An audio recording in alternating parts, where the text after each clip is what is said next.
hear you guys often say lowbrow and highbrow at the same time, but never in the middle. Never. Is that still your golden rule? Yeah. It's a little bit like, a Chicago dog is amazing and you don't need to get like the crazy gourmet version. You could go to like a really, sort of very, very traditional blue collar. Totally. And we really enjoy that. And then at the same time, like, obviously if you've got, really fine cuisine, it's a pleasure. But like, there's nothing more annoying than something mediocre that pretends to be good. And that's kind of why we always say like it's either dingy burger or gourmet cuisine, but not fancy burger. Yeah. That's middlebrow, I love yeah, I like A gourmet burger is like we're not big Shake Shack fans. No. We like In-N-Out because Okay. it's like $3. Right. And like if you want to make this like insane bison burger and like the Black Label burger at Minetta in New York, like that's a thing. All right, if you want to do that, cool.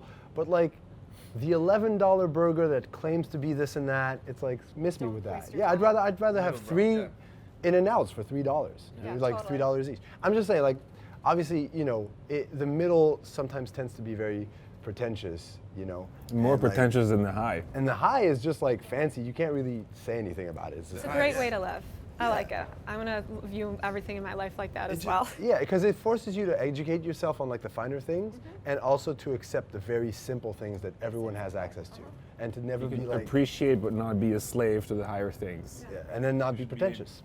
What are some questions, like other things that you ask yourself? Maybe when a song's almost done, it's like your checklist. We always ask ourselves, like, does it have some like deep hidden elements that all our music nerd friends are gonna respect?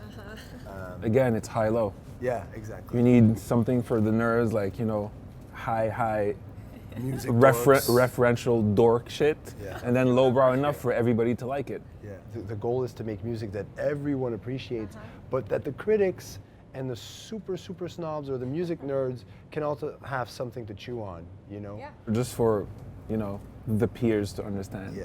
It's like we've built a whole career on cred for the last 15 years, Yeah. and now we need to, keep that mystery, but still please everybody else. Oh gosh, 15 years. Do you feel like it's flown by? It's not or 15 yet. It's Yeah, I was gonna- you kind of scared me with We've been making music together for 20 years, so 20, 22. Has it felt like a long So the road? lines are a bit blurred, Or has it whipped by?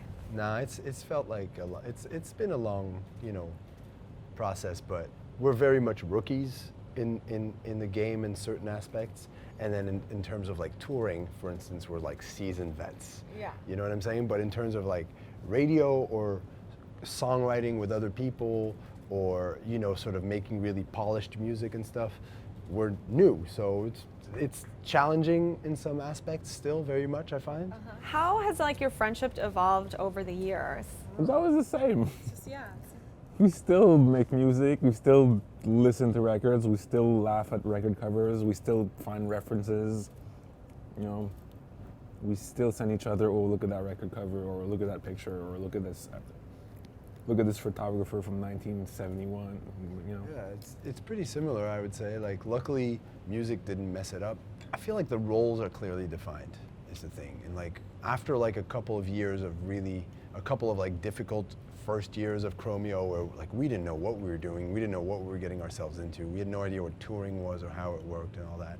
And like, we define the roles within the band according to like our strengths as people, so, and what we both like to do. So I think that just carved out areas where P can do his thing and like I'm not in his way and I can do my thing and P's not in my way as much, and then we consult each other. There's checks and balances between the two areas, and we separated the spheres and the areas of expertise.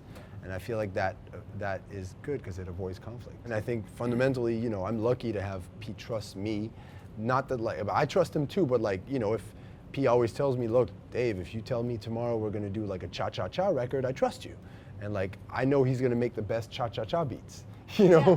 So I think there's like a mutual trust that we have together, and there's no ego. Like when I'm recording and P's like, your vocal sounds whack, like, okay. I'm never like, nah, dude, I want to keep it. Like, Right. No, I love that. What's your favorite like high school or like memory from like when you guys were younger? I think it was a hard time. Like, teenage years, I think for us, we were never, like, we were always like a little dorkier and like different, and trying to start a band, and even then starting Chromeo, and you know, it wasn't easy at first, and we were like really cutting our teeth. And it's not like we look back fondly. I mean, we look back fondly on stuff that happened last year. I always say this: we really are the band version of the girl who got cute in college. And That's good. You don't want to peak in high school anyways, right? yeah, I mean, we haven't peaked, I hope. No. No. Because then what's left? How do you stay grounded, like, as you do get more successful? I don't think it. Even if we do get successful, I don't think it's gonna register.